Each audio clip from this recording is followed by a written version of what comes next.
All right, thanks again for joining us, everyone, for our latest book discussion on Doing Time for Peace with Rosalie Riegle. Rosalie, thank you so much for joining us today to talk about this book and your many other books now that I know you've published 4 or 5 of them. We're really glad that we have this time to share with you a little bit about what you've written. I wanted to do a quick little bio on Rosalie and then invite Rosalie to share a few words about why she wrote the book. So Rosalie is an oral historian who taught English at Saginaw Valley University from 1969 to 2003. The author of 2 books on the Catholic Worker movement, Voices from the Catholic Worker and Dorothy Day, Portraits by Those Who Knew Her. Also the author of Doing Time for Peace that we'll be discussing today, and Crossing the Line, Nonviolent Resistors Speak Out for Peace. She raised 4 daughters and co-founded 2 Catholic worker houses in Saginaw, Michigan. So thank you again, Rosalie, for being part of this discussion. And so today we're going to be talking a little bit about Doing Time for Peace, and I think Rosalie will bring up some of her other books as well to share. But the book's description says that this compelling collection of oral histories is more than 75 peacemakers describe how they say no to war making in the strongest way possible by engaging in civil disobedience and paying the consequences in jail or prison. These courageous resistors leave family and community and life on the outside in their effort to direct U.S. policy away from its militarism. So, with that said, Rosalie, thank you again for being part of this, and maybe you can just share a few words if you want more about yourself, your life, and why you wrote the book. Hey, thank you, Ryan. I'm really thrilled to be here. This is my first ever online book talk, and I hope the technology goes well. You know, I listen to learn. I don't think of myself as a historian. I was trained in English, and I think one of the reasons I love oral history is that it's very much fits in with the kind of literary theory I studied in graduate school, and that people who read make meaning from what they bring to something. So a historian analyzes and makes conclusions based on what they're talking about. I put it out there and ask the reader to make the conclusions, as you do when you're reading literature. Because I think anybody who reads brings their life to it. So when you read these oral histories, you bring your attitudes, your experiences, who you know. One of the things I worry about, for instance, is when you're talking about an action that someone has participated in, the person that told it to me may have a very different view than the other person who was in it, because you're standing in different places, both metaphorically and actually. So, I mean, I think that's the things that makes oral history wonderful. That said, I don't really call them my books. I call them our books because they're books for the whole peace movement. I am a megaphone. I record people's words, edit them, not change them, but edit them so that they're easier to read by cutting out the ums and ahs and things like that. Cutting a lot of my own questions out so that it reads more seamlessly. But I think of myself as just sort of taking the mute off, because by and large, people who are resistors do not get the press that they should, particularly nonviolent resistors, particularly nowadays. So I see myself as a megaphone more than a writer. Why did I do this? How did I come to this listening to learn? First of all, I met Dorothy Day, as everybody who gets into this usually starts with. She changed my life, but it took years for it to happen. And you can read about that in the Dorothy Day book. But when I had been living in a Catholic worker house for about 10 years. I was at a Faith and Resistance retreat in Omaha.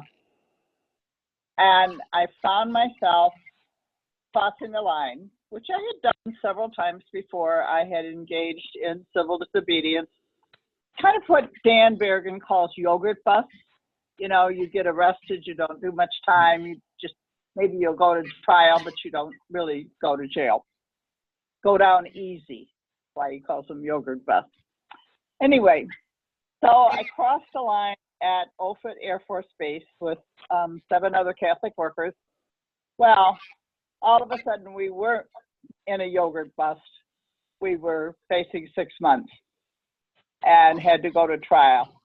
And I thought, ooh, what's that granny gonna do? How's she gonna give up her wine at 5? And how's this all gonna work out with the grandkids, and et cetera, et cetera.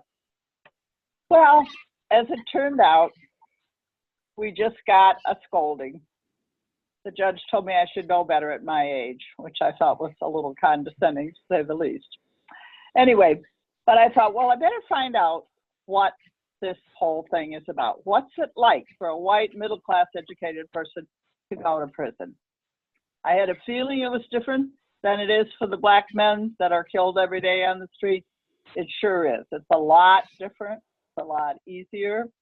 And once you know, as I think some of us on the audience realize, once you know what it's like to go to prison, you're not so afraid. So my first reason for writing the book was so that I wasn't afraid. My second is to show people that they don't need to be afraid. The third was to really try to find out why and how people move from saying no, from writing letters to the editor, standing on a street corner, protesting nonviolently against the war and preparations for war and the war, to acting no, as Jim Wallace says, to doing something to stop it, to throwing a cog in the wheel by engaging in what people used to call civil disobedience. Now we often call it divine obedience, looking to a higher law, looking to the law of nonviolence. So I started interviewing people, and I interviewed about, I think, 173 for the 2 books. I started this as one project, but publishers don't publish big books like they used to. My Voices of the Catholic Worker was over 600 pages. They don't publish books like that anymore. Probably good that they don't. So Vanderbilt University Press accepted Doing Time for Peace, Resistance, Family, and Community. And guess whose hands are on the cover? These are the peace sign making hands of Father Lou Vitale, the Franciscan who Ryan tells me is still called the Action Advocate of Patrick Bene, even though he's largely retired. Wonderful, wonderful Franciscan priest who was important to, I think, a couple generations of young people, particularly in the San Francisco area, but actually all over California. And his interview is actually not in this book. It's in the second book from the project, Crossing the Line, Nonviolent Resistors Speak Out for Peace. The subtitle was given to me by John Deere, another lovely priest who's been very important in the peace movement. What I'd like to do today, though, is dedicate this gathering to another wonderful Franciscan who just died 2 days ago, Father Jerry Zawada. He was a kind of troublemaker. He was a troublemaker in minor sem back in Wisconsin in the olden days. They said, "You're never going to be a priest, Jerry," but he fooled them. He was a priest. He was a priest for a long time. Beautiful resistor. Again, he's interviewed in Crossing the Line in a chapter called Prophet Priests. Priests that don't march to the hierarchical drumbeat. Priests that march to the nonviolence of Jesus. So I'd like to dedicate this whole gathering and the question to Jerry and to Father Lou. Jerry just died a couple days ago. He was wonderful, was in prison, and I'm just going to read a little bit of what he said about when he was in prison. I interviewed him in 2004 for an action that he did at the School of the Americas in 2003. He'd just been out of prison 3 weeks. And I asked him about being in prison. And he said, if there was a way I could have stayed in, I would have done that. I just miss the guys so much. And then he sort of changed the subject. And he said this, and I think this is really important for all of us to hear. He says, I'd like to encourage anyone who has the luxury of time that I have as a priest that doesn't have to be in a parish, especially religious sisters and priests and bishops, to take some risks along these lines and to encourage others to take risks. We all have our limitations, but we also all have our gifts, and we have to encourage them and for each other. We have to go down to the roots of what's happening in our society, the roots of oppression, the roots of what's causing so much grief in this world and threatening the future. And to do that, we have to let some of our day-to-day things go. And I'm sitting here today in this lovely Michigan weather that we had today and thinking so many people in the world are suffering. So many Black men and women are incarcerated. So many refugees are scared to death, waiting and waiting and waiting, trying to get in. So many immigrants are hiding so they won't be deported. We're too comfy. We're too comfy. I'm too comfy. And Jerry always was calling this to that. Will you show the picture of Jerry and Father Lou now? Yeah. Brian? Yeah. Let's see if... That's Jerry on the right. Probably it was taken in 2005, just before he and Father Lou Vitale on the left crossed the line at the School of the Americas. You can see the crosses in the background. Anyway, those were in his happy days. He died peacefully and beautifully 2 days ago in the state. Thank you. You're welcome. I'd like to give a little overview now of the book, and I'll be looking to just be going through a few pages. I chose as an epigram something that I think goes to the heart of what most people I spoke with gave as their reason for risking prison and making the big changes that getting arrested and going to prison makes in your life. This is by Wendell Berry. Protest that endures is moved by a hope far more modest than that of public success, namely the hope of preserving quality. I'm not able to hear. Oh, or lost In your. other words, There we go. Can hear you. Yeah, it was quiet for a moment, but we couldn't hear you. well, I put the book on top of the phone. Okay, we hear you now. Yeah. Anyway, protest that endures preserves qualities in one's own heart and spirit that would be destroyed by acquiescence. And I think in these times, we just simply have to remember that. We have to remember that we can say no, that we can be nonviolent troublemakers. this first book of the two has as a subtitle, Resistance, Family, and Community.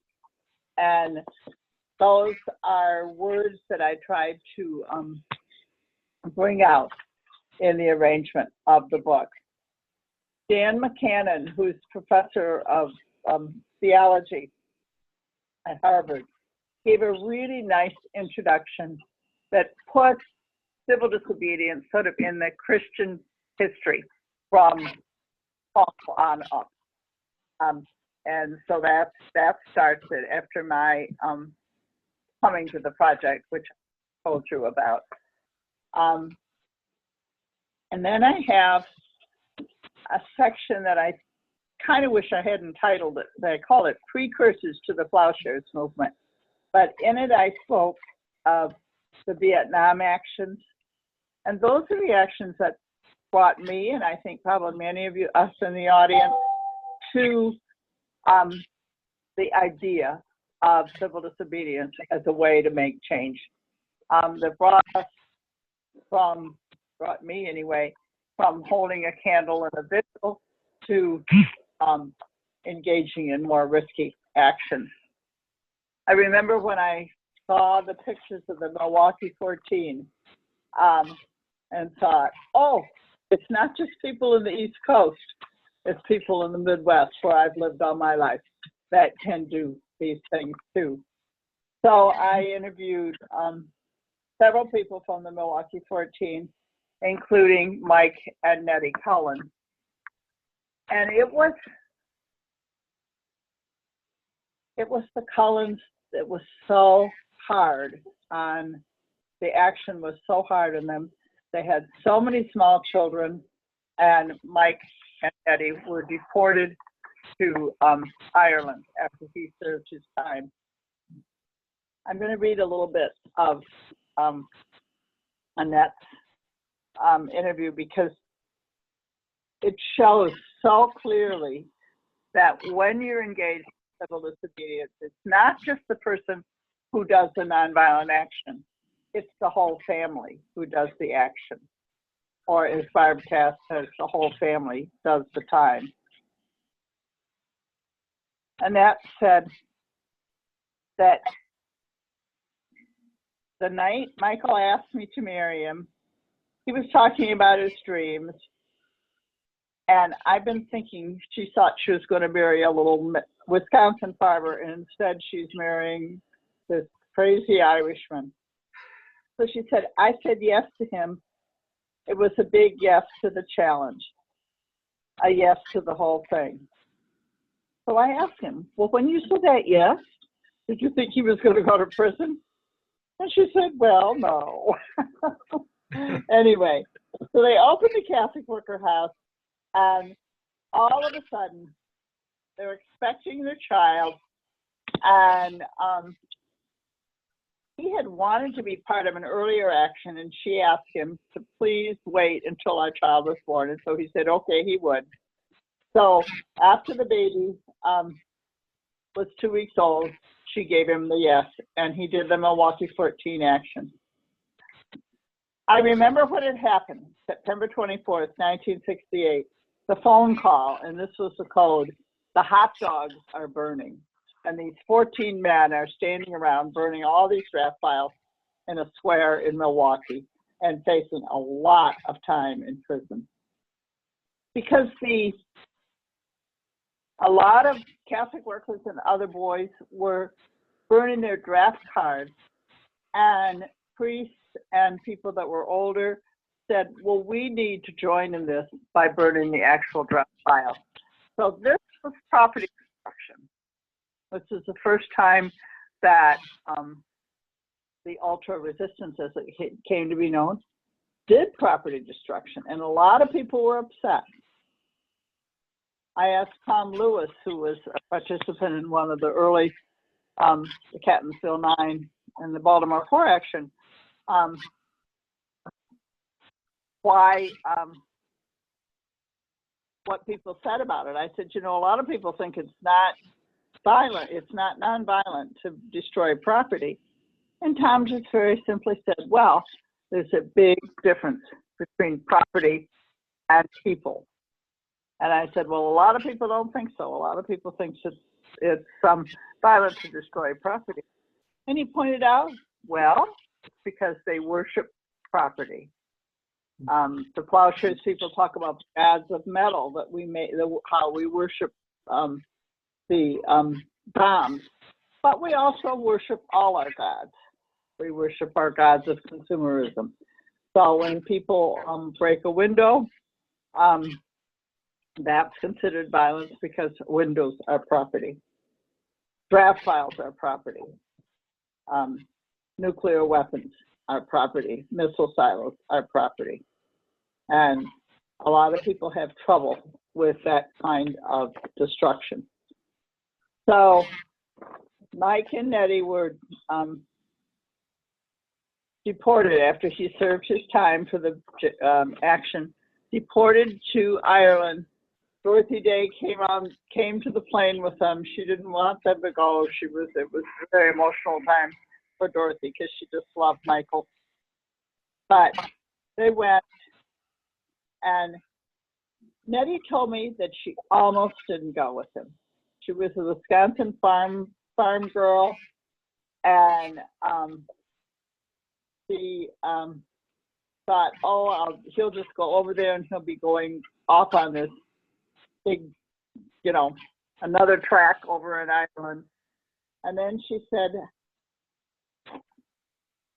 I have to forgive 70 times 7. She said, I started seeing myself, and what I saw wasn't all good. I'm blaming him, but I looked into my own life and started seeing my hardness to his ways. I was going to stay here with the kids and not go to Ireland. But then she finally said, okay, I'll say yes to Michael. I'll say yes to being his wife again. And that was a reaffirmation of her first yes into the unknown. And to this day, they are together. They're now back. They finally were allowed to come back to the States, and he's a deacon up in Wisconsin. But a lot of the early marriages, a lot of the resistor marriages from the Vietnam times weren't as lucky as Annette and Michael. A lot of them didn't make it. Today it's different, and I think that's one of the wonderful things I learned about this from doing the book on families and communities, is that activists now who are planning to engage in nonviolent civil disobedience plan with their family, get the permissions. They don't go off so crazy. A lot of people were in the Vietnam days. They learned their lessons. Plowshares activists usually plan for over a year. So they take into consideration what it's going to be like for the family. I have a chapter on Catholic worker families, a chapter on communities, a chapter on resistor families as a whole. And I want to read a little bit from Barb Cass and Mike Niles and their daughter, Ollie. I was able to interview quite a few of the children. And it was interesting to talk to the children because how they felt when they were young is often not how they felt when they got older. Let's hear a little bit from Barbara.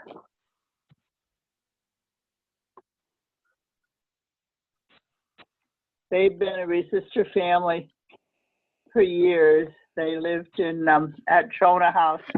In fact, their first child was baptized by Dan Berrigan at Jonah House. Barb says, crossing the line is important, but there's a luxury in being able to do that, and it's the people at home who make it possible. When a resistor engages in civil disobedience and goes to prison, the people at home do the time too. Harry Murray is an academic who, one of the few I know who can kind of combine a career in college teaching and resistance results in prison time. The first time he spent any time in prison, his wife, Anne Marie, said to him, "Next time I'll go to prison, you get the kids." So it's hard for the people at home. Barb says,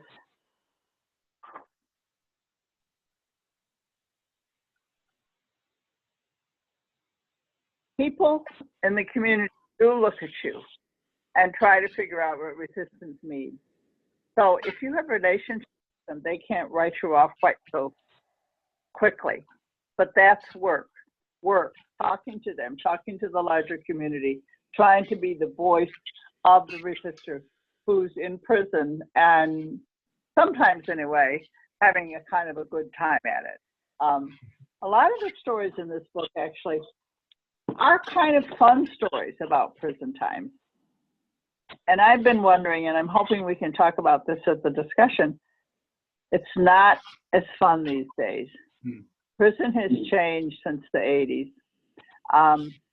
And even the jails, even the county jails are mean, they're colder.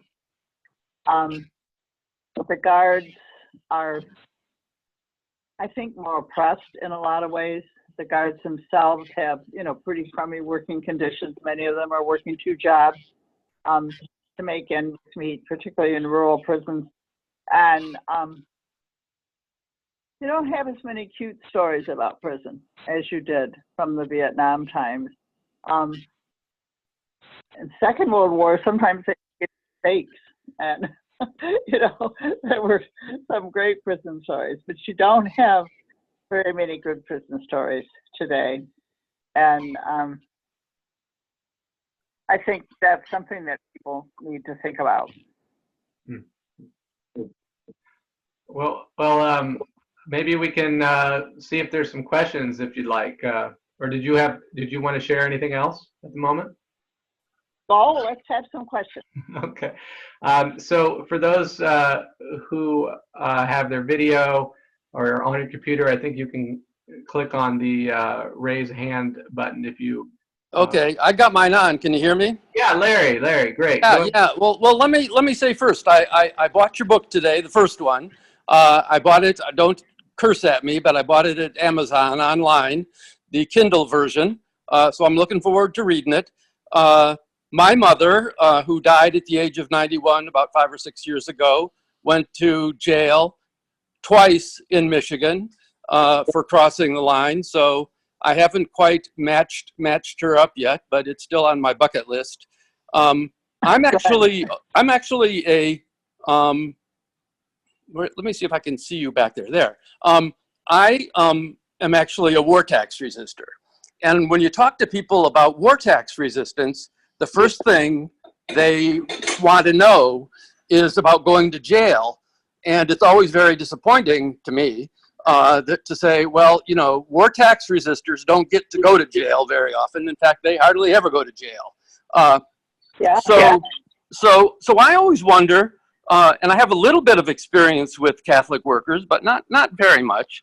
I went to graduate school on Long Island in my 40s and went in, thought I was going to get a job in New York City. And one of the places I looked at living was at a Catholic worker house. And they showed me the little cot under the stairs. And I was like 45 or so. And I said, no, I don't think I'm ready to lie on a cot anymore. So that was, I missed my opportunity, and I didn't get to live in New York City. Excuse me, I'm shaking here. At any rate, my question is, why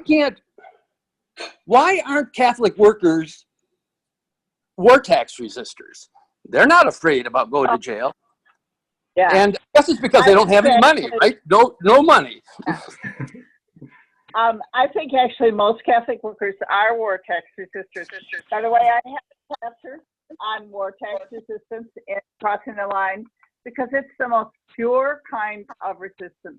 You are absolutely withholding yourself from contributing to the war machine. So it's so in this chapter I have Carl Meyer and Susan Yeah, Craner, no, Carl. Yeah, sure. Yeah. Randy Keeler, who is Of course. You probably remember Randy Keeler a lot. Was the war resistance? I was living in that area when he and his wife were doing their thing, and they are pretty invisible in the war tax resistance movement. Well, most Catholic workers I know are war tax resistors because they live below the poverty level. Right, You know, right. They don't earn enough money to pay tax. Well, my story is that last year I inherited $1 million. And so when I filed my 1040 in April, I owed $130,000 in federal income taxes. And when I file next April, it'll be a similar amount.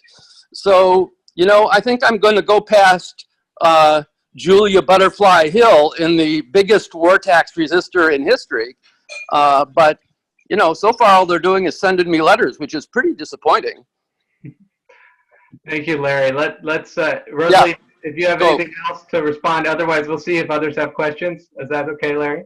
Sure. No, go ahead. Okay. Sorry thanks. to dominate. That's okay. Rosalie, did you have any other comments around the war tax resistance?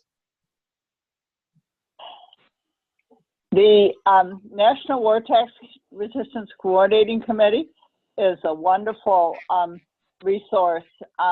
They had a convention just about 3 weeks ago, I think, in St. Louis, and they're a really wonderful resource. And if you buy Crossing the Line, there's a lot of really practical knowledge about being a war tax resistor and not going to prison. But people don't. The IRS relies on fear, just like the government relies on fear to make us obey. And the IRS doesn't usually go after anybody. But there's a whole chapter about it in here. And as I said, the National War Tax Coordinating Committee is a wonderful resource. They have lots of resources. They're kind of an offshoot of War Resisters League. And most Catholic workers do it the easy way, which is just not earning enough money to pay taxes. Yeah. So, and people like Kathy Kelly and a lot of people, that's how they do the war tax resistance. Great. Thanks, Rosalie. Thank you, Larry, for your question. Again, if there's other questions, press the raise hand at the top of your screen. If you're calling on a phone, I think you might be able to press *9 to raise your hand so we know you have a question. And while I wait to see if others have questions, Rosalie, one of the points you brought up was about current media basically doesn't highlight nonviolent action as much as it used to in the past. And I'm wondering if that has an effect on nonviolent action today and the effectiveness of it in that sense. Do you have any thoughts on that? Well, first of all, I think a lot of people don't do it just to be effective. Mm-hmm. I think if they're doing it from, I mean, that's why I started with that Wendell Berry quote. They're doing it, to paraphrase Eamon Hennessy, so that they're not changed. Right. They're doing it to resist the powers. During the Vietnam times, during the big actions of the 80s when people were resisting the Trident submarines, I think people really did think that they would be able to make the change by civil disobedience. They looked at the civil rights movement and they thought, we can do the same thing for war.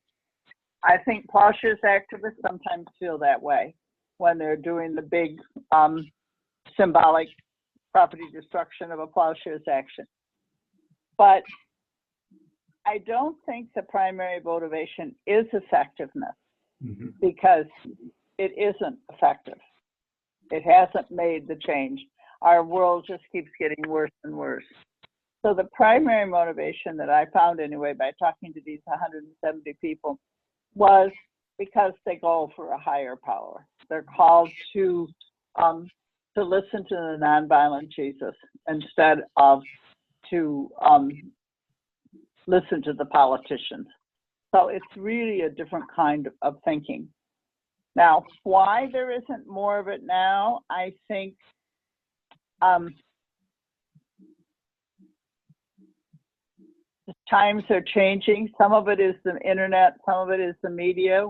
It's easier than it ever was before for us to organize, and yet we seem to be unable to do it, unable to do anything that's sustainable. One of the other things I learned from the interviews is that it's just absolutely impossible to be a good resistor if you don't have the support community of family or a community that you live with. And I know lots of really good communities, intentional communities of all sorts of kinds, and secular people that are living together, but they're living together for the community, not for the world at large. And I think that may be a difference in today. I'm frankly kind of surprised that there's not just a huge continuing direct actions on the ecology movement. I mean, the Standing Rock was the last big one that we've seen, you know, and I'm just surprised that there just hasn't been more and more and more of that. And why, I don't really know. I don't think it's just because the police are meaner and the jails are colder. I don't think it's that. I think it's a different spirit now than there was in the 80s. Yeah. So I wish I had the answer, Ryan, but I don't. That's fine. Veronica has a question. Veronica. I'm very interested in this last point that you made, because I totally agree with you. I think the spirit is different in these times. I don't know if it is the internet. I don't know if we are kind of much more distracted. We're not that, you know, the whole culture is a culture of distraction and lack of focus, and we all want to do 1,000 things, and then we end up doing very little in depth, you know. But it's a question that I ask myself, that I struggle with. You know, I've just finished the book by Naomi Klein, No is Not Enough. And she brings up all this incredible, the mess we are in. We are in a huge, huge mess. And she's calling to action, obviously, and she, you know, and it is, you know, 6 million, I don't know, women marched and stuff like that. And, you know, like I struggle with this. Why are we, in the face of the horror that we're living, why are we not standing up more actively? It's a question that I ask myself. So I just want to say, my heart beats at that, with that question too. That's basically what I wanted to say. Thanks, Veronica. One of the questions that kind of came up for me as well, and again, if others have questions, feel free to raise your hand, was that point about community, Rosalie. You know, when I lived at the Catholic Worker in Las Vegas, we, you know, living in community and doing actions together, protests, it felt like it was all of one, you know, it was kind of all together. That's what we did, and it was a lifestyle, and we supported each other. And I guess I'm wondering, in your interviews, did you find how big a role did community and community living play in giving people the strength to go to jail and you know, being that kind of person? Well, I think having the support of the community is really, really important. There are a couple, you know, I didn't want to make, and it's impossible to make this all sweetness in life. Yeah. There are stories, particularly on a Midwest Posthumous Action, where the community of the people doing the action was difficult, and their support was difficult too, because they didn't work at building it, and because there may be some people that were too young. So community is absolutely necessary, and the dynamics of living community and building community are something that I think Catholic workers and other groups explore all the time.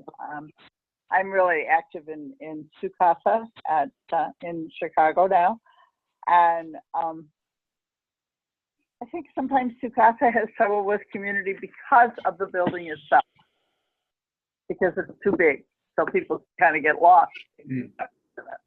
And so I think actually the issues of working together in community and building a resistance community are explored pretty completely here. And some chapters that I organize, like roundtables, as if the people are talking to each other. And in each of these two newest books, I had a roundtable chapter. I had a roundtable chapter here critiquing the whole idea of resistance, and particularly serious resistance, plowshares resistance. But so that people can look at the pros and cons of you get a lot of criticism from the larger society, and it really helps if you can articulate the reasons why you do it. And you can't just say we do it to make change, because it doesn't make change as such. You do it to get people to look at things in a different way. And that's why I think it's so necessary that we tell the young people that take what's happening, that they have to stand up, and they have to cause trouble. I want to read a little something that a judge said when he was it was a suit against a wrongful arrest suit against police during the Occupy movement when they were crossing the Brooklyn Bridge.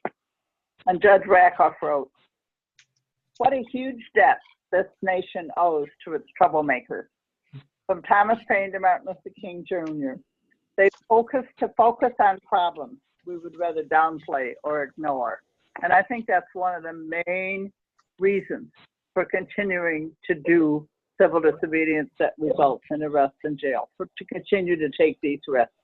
Even if you're not seeing the change, you are changing people that you don't have any clue whether you're changing.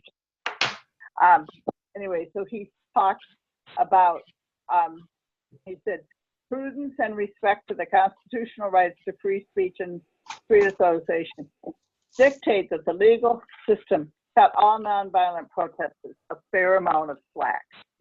So hope that other judges hear that and sometimes count the resistors a little bit of slack, because it's one of the cornerstones of our liberty. And if we lose that, I think we lose the last thing that America has. Yeah, thank you. One of the things that you wrote in your book too was about how the people who took action saw the effectiveness, maybe not effectiveness, but the worthiness of it years later, and how different people had different feelings about those experiences. And I wondered if you could say a few words about the kind of varied emotions about how people felt about whether it was worth it over. One of the things that it was so moving to me to reread this interview today, because I have been with this family in Seattle since the book was published. They're an older couple, Tim and Bill Waugh. He's an MD, and she took part in the protests to try to block the Trident from coming into Puget Sound. And she said, "We were so caught up and so determined on saving the world from this nuclear scourge, and we didn't." And she ends her interview saying, she describes they were really more than risking arrest, they were risking death. They're going out in this tiny little boat to this nuclear submarine, and they were going to get hosed by, a lot of them did get hosed into the water with these big high pressure hoses. But she was in a boat with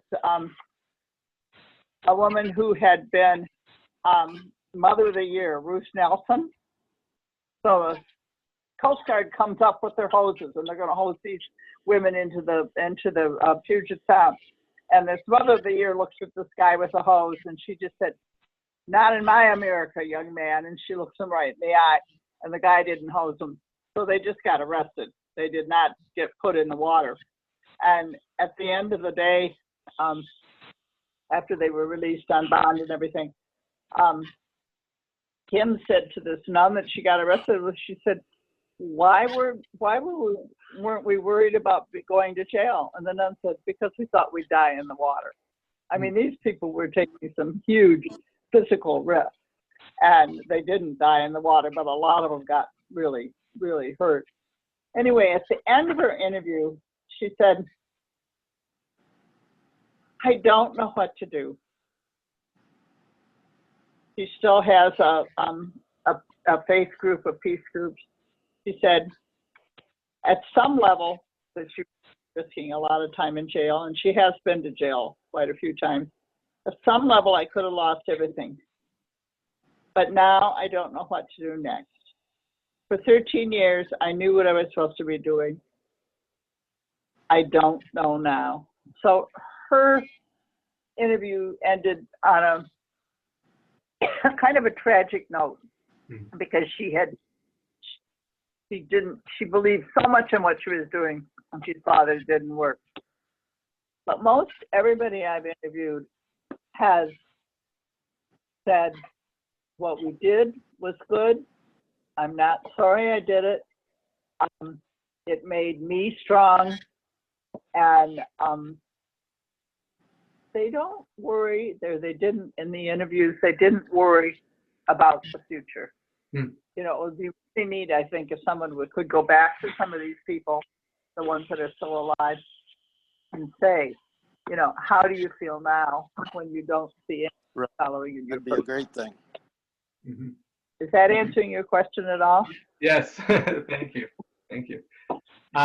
Larry, did you have another question? Yeah, I just wanted to make a comment about that we're not making change. One of the real benefits of war tax resistance is war tax redirection, and that's giving the money away.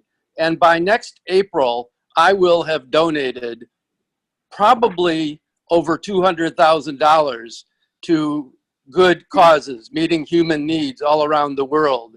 And I can guarantee you that that $200,000 will not have made a difference in terms of how many missiles have been shot up, but it will make a very big difference for a lot of people who got that money who wouldn't have otherwise. So I understand what Rosalie is saying about people feeling like there is no change, but I would just like to argue war tax resistance does make change. It makes a difference. It makes something happen that wouldn't have happened otherwise.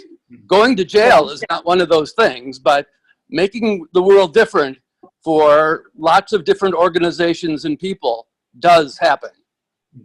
Thanks, Larry. Well, and I just thought of something that I think anybody who spent time in jail realizes, that their being in jail is good for the other people in jail, by and large, because the fact that somebody would choose to go to prison is just a mind-blowing thing to guys that just get caught.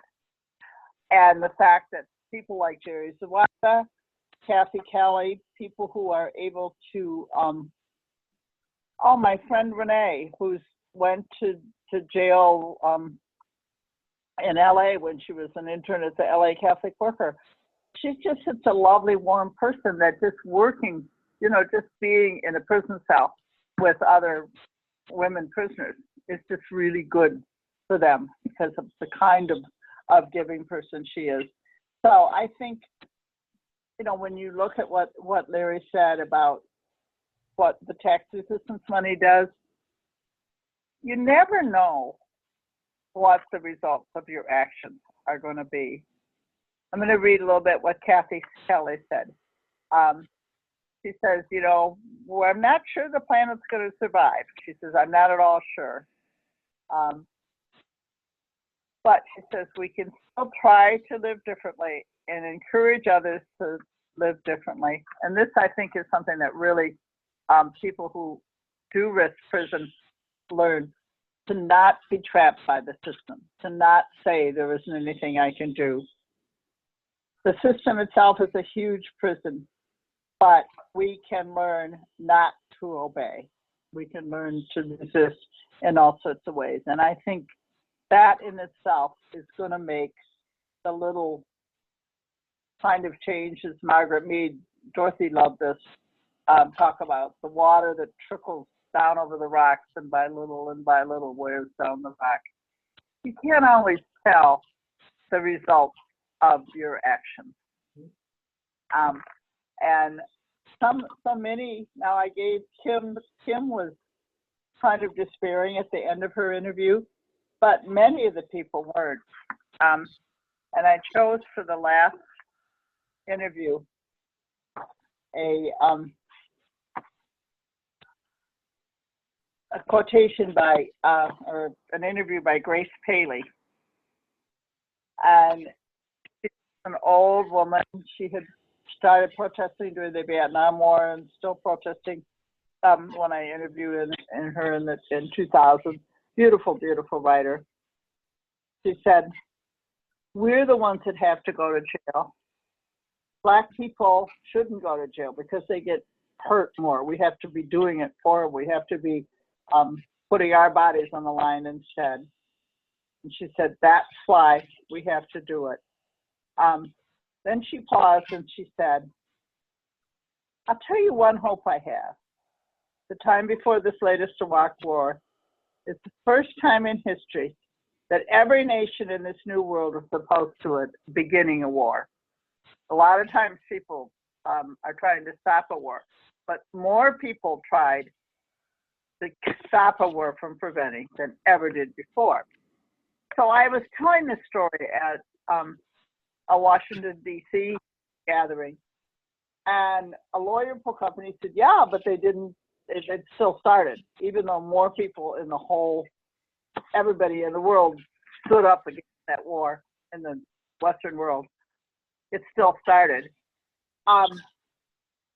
It depends on how you look at it. You can say a lot of people did it and it still started, or you can say, look, this is the first time so many people got together, and look at the positive. It kind of depends on where you're standing. Are you going to stand in the hope of Jesus, or are you going to be discouraged because your individual action you don't see the result of? So Thank you. You are. Thank you, Rosalie. We're at the hour, so I think we need to end our discussion. But I want to thank you, especially Rosalie, for joining us and for sharing your thoughts and all the stories that you have, and for dedicating it to Jerry Zawada, who we miss dearly, and are grateful that you brought him into this conversation. And thank you, everyone, for joining us. Rosalie, do you have any other parting words or wisdom? Well, I have a little bit of a poem that I want to read. It was written by one of my Catholic worker colleagues from Saginaw. I'll just read the last part of it. We were doing a 24-hour vigil as the Vietnam War, as the last Iraq War started, and they started a little fire to keep warm because it was cold and in Saginaw. I'll read this, the last part. Now our forest blaze has stopped the flow of traffic. Our bodies form a barricade for which winter reads us our consequences. We will get sprayed till the frost holds open our eyes. Our ears will bleed.